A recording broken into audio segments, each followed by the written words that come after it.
में योगी सरकार ने पिछड़े दलितों का आरक्षण को लूट लिया है। जी हाँ, लूट लिया है, खुलेआम लूट लिया है। और ये हम नहीं कह रहे हैं, खुद जो इस वक्त इलाहाबाद हाई कोर्ट ने आदेश जारी किया है उसमें साफ दिखाई दे रहा है कि किस तरीके से योगी सरकार ने पिछड़े दलितों का आरक्षण लूट लिया है। आप ये जो तस्वीर देख रहे हैं जिसमें यह जो 69,000 शिक्षक भर्ती के अभ्यर्थी हैं, जो पुलिस जिनको खींच के ले जा रही है, जिनको लाठी मार रही है, वो कहीं और नहीं, मुख्यमंत्री योगी आदित्यनाथ के घर के सामने की बात है। मुख्यमंत्री योगी आदित्यनाथ के घर के सामने की बात हो, चाहे वह शिक्षा मंत्री के घर के सामने की बात हो, चाहे योगी सरकार के तमाम मंत्रियों के घर के सामने की बात हो, जब वह गए हैं अपना हक मांगने के लिए, तो उनको किस तरीके से खींच कर ले जाया गया है, घसीट के ले जाया गया है, किस तरीके से लाठी मारी गई है, यह वीडियो आपके सामने है। और यह वीडियो दर्शाती है कि आखिर उत्तर प्रदेश में जब योगी आदित्यनाथ ये कहते हैं कि सबका साथ सबका विकास हो रहा है, मगर सबका साथ सबका विकास नहीं हो रहा है।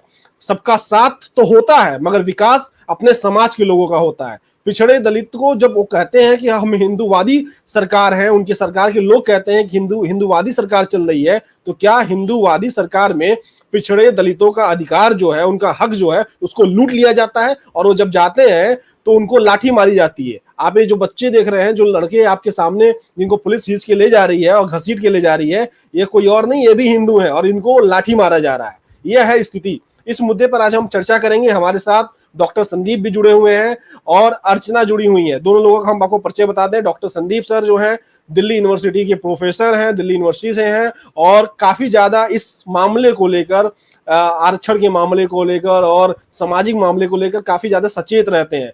और जो अर्चना है वो लगातार संघर्ष करती रही है। 500 से ज्यादा दिन इन लोग धरना प्रदर्शन में बैठे हैं, मगर उसके बाद भी योगी सरकार की आंख नहीं खुली है। आप सोचिए, जो योगी अपने आप को कहते हैं कि योगी हैं, अपने आप को सत्यवादी हरिश्चंद्र जैसा प्रस्तुत करते हैं, उनके सामने बच्चे धरने बैठे रहे और वो उनकी आंख नहीं खुली, तो सोचिए वो क्या योगी हैं, वो क्या योग करते हैं और क्या अपने समाज के, अपने राज्य के लोगों को न्याय दे पाएंगे। फिलहाल इस पे हम बात करेंगे। सबसे पहले संदीप सर के पास चलेंगे।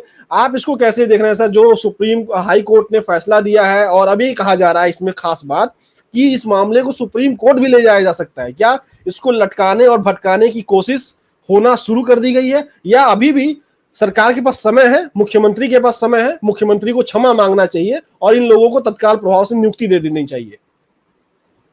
बिल्कुल अमित, अगर वास्तव में योगी होते जैसा आपने कहा, कोई भी योगी जो होता है वो मानव कल्याण के लिए काम करता है, न कि अपने जाति के कल्याण के लिए। और कोई भी योगी होता तो तुरंत माफी मांग लेता अगर गलती हुई होती उससे, तो क्योंकि एक योगी निरहंकारी होता है, बिना अहंकार के होता है। एक योगी बहुत ही विनम्र होता है, एक योगी बहुत ही संवेदनशील होता है, एक योगी बहुत ही दया के भाव वाला व्यक्ति होता है, एक योगी बहुत ही करुणा और मैत्री के भाव वाला व्यक्ति होता है, एक योगी दूसरों के हित के लिए और काम के लिए सदैव तत्पर रहता है। लेकिन इनमें से कोई भी गुण हमने उस तथाकथित योगी में नहीं देखा जो अपने को योगी होने का क्लेम करते हैं। अब सबसे बड़ी सवाल ये है कि दर्शकों को जान लेना चाहिए आपके कि कैसे 69,000 टीचर्स की भर्ती भारत की अब तक की सबसे बड़े घोटालों में से एक,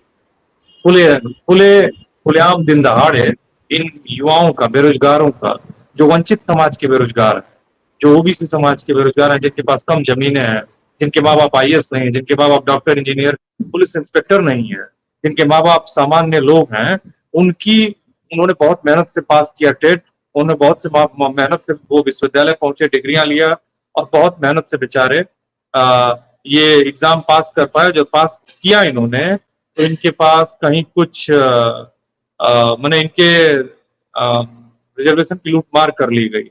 अब मैं आपको बताता हूं कि बहुत पहले आंध्र प्रदेश में ये जजमेंट आ चुका है कि meritorious reserve category candidates, MRC candidates को जब उनकी मेरिट होती है तो उनको ओपन मेरिट में, ओपन कैटेगरी में, जिसको जनरल बोलते हैं, उसमें रखा जाता है। ऐसे अब आप जान लीजिए कि ओबीसी को हकीकत में इस रिक्रूटमेंट में केवल 3.2% रिजर्वेशन दिया गया है। SC को तो 16.5% दिया गया है फिर भी। लेकिन ओबीसी एक ऐसा तबका है जो सोया हुआ है, भरपूर नींद में सोया हुआ है, कांवड़ उठा रहा है, कांवड़ के बाद रक्षाबंधन मनाएगा, जन्माष्टमी मनाएगा, फिर दुर्गा पूजा मनाएगा, फिर दीपावली मनाएगा, फिर देव दीपावली मनाएगा, फिर उसके बाद उसके बाद फिर होली मनाएगा। वो इतना बिजी है कि उसको अपने अधिकारों की कोई चिंता ही नहीं है। मैंने उसकी आबादी 60% है और उसको 27% रिजर्वेशन मिला हुआ है संविधान से। उसमें से उसको केवल और केवल 3% दिया गया। आप ये जान लीजिए कि ये सरकार कितनी भयावह है। उन बेटियों पर, बहुओं पर, बहनों पर लाठी चलाई गई, गर्भवती बहनों पर उनके पेट में लात मारा गया। इन लोगों को बताया गया कि तुम लोग ये संघर्ष करके गलत काम कर रहे हो, तुम लोग गलत लोग हो, जबकि सरकार गलत थी। सोचिए कि कितने अपराध भाव से हमारे भाई और बहन वहां पर धरना प्रदर्शन कर रहे थे, संघर्ष कर रहे थे। इनके मन में 650 दिनों से ये संघर्ष कर रहे हैं, 640 दिनों से अमित। और पूरे घटनाक्रम को मैं आपके दर्शकों के लिए फिर से बताता हूं कि 1 दिसंबर 2018 को ये विज्ञापन आया और जनवरी 2019 में एग्जाम हुआ, मई में 2019 में रिजल्ट आया, 2020 जून में इन लोगों ने मेरिट वेरिट बना ली और मेरिट को डिक्लेयर कर दिया। लेकिन मेरिट आते ही पता चला कि जो ओबीसी के कैंडिडेट्स हैं वो 18,000 के करीब ओबीसी रिजर्व कैटेगरी की पोस्ट थी। इतने ही कैंडिडेट्स लगभग ओपन कैटेगरी में सेलेक्ट हुए थे पूरे। और उनमें से क्या किया कि ज्यादातर ओपन कैटेगरी वालों को डाल दिया रिजर्व कैटेगरी में और ओपन में जो आ रहे थे उनको भर दिया ओपन कैटेगरी में, जो उनकी जाति के लोग थे उससे। और उसमें इन्होंने बहुत ज्यादा इनके हिस्से की हकमारी की। जब लड़कों ने सवाल उठाया, आंदोलन करना शुरू किया, सबसे पहले तो आंदोलन के बाद ये एनसीबीसी गए, national commission of backward classes. वहां कमीशन इतना डरा हुआ था कि वो कोई कार्रवाई नहीं कर रहा था, लेकिन फिर इन्होंने उनको बहुत आश्वासन दिया, कमीशन ने कुछ हिम्मत जुटाई और जब उन्होंने जांच की तो पता चला कि ये पूरी बड़ा लूट है।